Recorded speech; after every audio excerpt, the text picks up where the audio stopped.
Olá, seja bem-vindo à nossa segunda etapa do projeto, onde nós vamos apresentar a nossa versão beta e detalharemos os principais recursos e ferramentas que nós vamos utilizar. A diferença entre a primeira etapa e a etapa atual é que na primeira etapa nós apresentamos a ideia geral do projeto. A gente focou na importância de investir corretamente no setor de moda.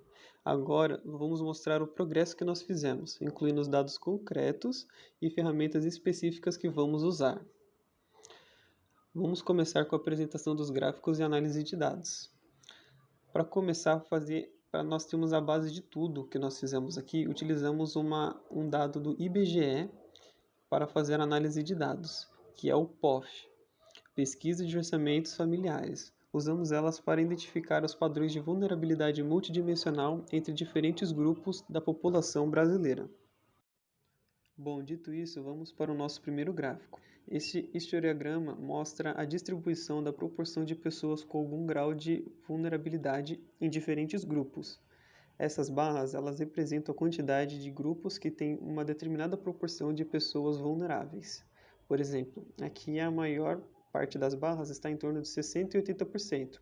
Isso indica que muitos grupos têm uma alta proporção de vulnerabilidade.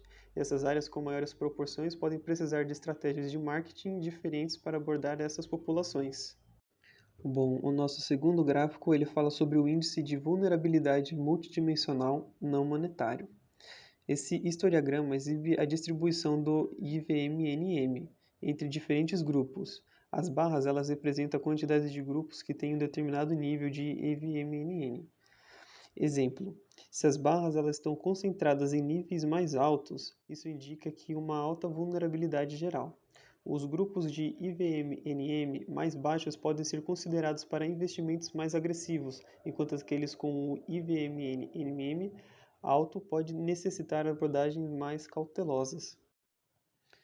No terceiro gráfico, fala sobre a porcentagem da proporção de pessoas de famílias residentes versus a proporção de pessoas com algum grau de vulnerabilidade.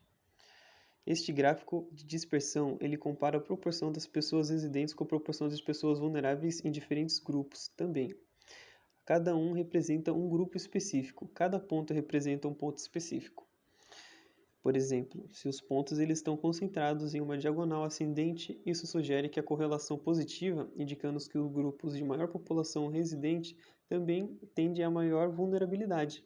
Empresas podem utilizar essa informação para ajustar as estratégias de marketing em áreas densamente povoadas com alta vulnerabilidade. E agora nós vamos para o nosso quarto gráfico. Este gráfico também é de dispersão e ele mostra como o IVMNM de diferentes grupos está relacionado com a contribuição total para o IVMN do Brasil. Cada ponto representa um grupo específico, assim como nós vimos anteriormente.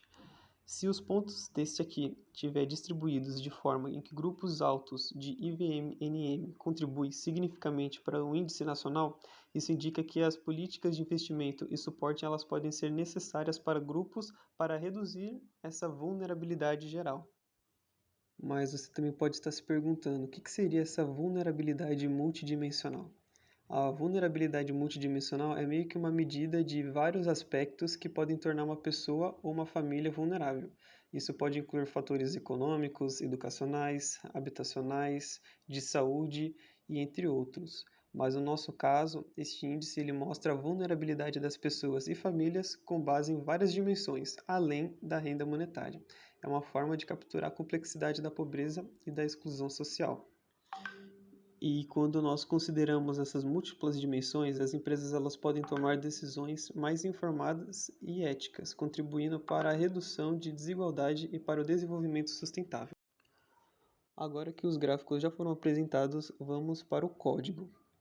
Aqui no nosso código nós utilizamos o Python como a nossa análise de dados de visualização, utilizamos o Pandas, o Matplotlib e o Seaborn. O Pandas é para manipulação e análise de dados. O Matplotlib e o Seaborn são utilizados para criar os gráficos e visualizar as informações com mais eficiência.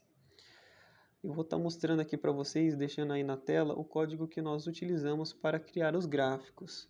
Esse aqui é um exemplo do código que nós utilizamos para fazer o historiograma de proporção das pessoas com algum grau de vulnerabilidade.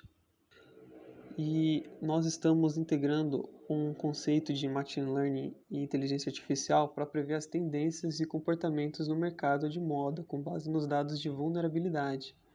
Para isso a gente vai usar o scikit-learn e o TensorFlow, que vai nos permitir criar os modelos preditivos robustos. Os modelos de machine learning serão treinados com os dados coletados para identificar padrões e prever necessidades de mercado, ajudando as empresas a direcionar melhor os seus investimentos. E com isso, nós podemos concluir que a apresentação da nossa versão beta, destacando as ferramentas e as técnicas que utilizaremos para desenvolver um projeto que não apenas apoie as decisões de investimento no setor da moda, mas também promova uma melhor compreensão das necessidades da população. Agradecemos pela atenção e aguardamos o feedback. Obrigado por assistir.